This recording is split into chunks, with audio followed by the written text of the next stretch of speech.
Next session में हम जानकारी लेंगे क्रॉप सेगमेंट के अंदर ही अगले टूल के बारे में, जो है वर्चुअल सेगमेंट डिलीट टूल। अब हमारे पास वर्चुअल सेगमेंट डिलीट टूल बहुत ही इंपॉर्टेंट है। यदि मैं इसको क्लिक कर लूँ तो आपके पास यहाँ पे जो आइकॉन है वो वर्चुअल सेगमेंट टूल के आइकॉन जैसा हो जाएगा, अर्थात आपका जो कर्सर है वो वर्चुअल सेगमेंट डिलीट टूल जैसा हो जाएगा।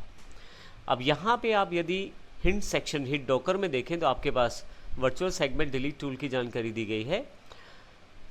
अगर आपका कोई ऑब्जेक्ट काफ़ी सारी लाइन सेगमेंट से मिलकर बना हुआ है तो आप उनको बारी बारी से पर्टिकुलर सेगमेंट को डिलीट कर सकते हैं। उसके लिए आप वर्चुअल सेगमेंट टूल को प्रयोग कर सकते हैं।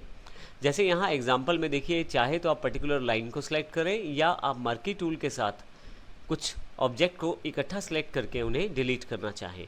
अगर आप अधिक हेल्प चाहते हैं तो आप यहाँ से क्रॉपिंग एंड इरेजिंग ऑब्जेक्ट पे क्लिक करें और आप इसकी हेल्प देख सकते हैं जो कोरल द्वारा दी गई है।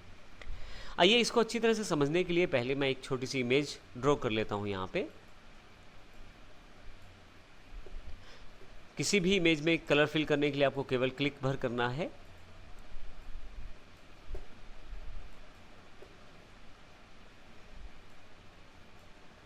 मैंने यहाँ पे एक छोटा सा इमेज ड्रॉ किया है और अब हमारे पास एक इमेज तैयार हो गई है जिसमें काफ़ी सारी छोटी छोटी इमेजेस को हमने शामिल किया है। यहाँ से हमने पहले से ही वर्चुअल सेगमेंट डिलीट टूल को सिलेक्ट कर लिया है। यहाँ क्लिक करके आप उसको सिलेक्ट कर सकते हैं। अब आप यदि माउस के कर्सर की तरफ देखें तो आइकॉन जो है माउस का या माउस का जो कर्सर स्टाइल है वो चेंज हो गया है। हल्का सा जूम इन कर लेते हैं हम यहाँ से ताकि हमें सब चीज़ क्लियर रहे हमारे सामने स्क्रीन पे। अब यदि मैं इस माउस को या इस कर्सर यदि मैं इस कर्सर को बिल्कुल साथ में बाउंड्री लाइन पे लेकर जाता हूँ तो आप देखेंगे इसका आइकॉन हल्का सा चेंज हो जाता है। आप देखें यहाँ पे अलग है और यहाँ पे अलग है।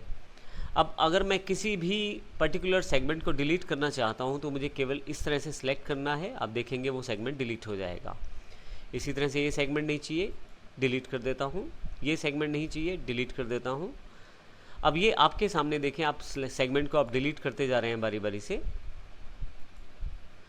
इसी तरह से मुझे ये वाला सेगमेंट नहीं चाहिए तो मैं इसको भी डिलीट कर सकता हूँ। तो आप देखें किस प्रकार हम सेगमेंट्स को बारी बारी से डिलीट कर सकते हैं वर्चुअल सेगमेंट टूल का प्रयोग करते हुए।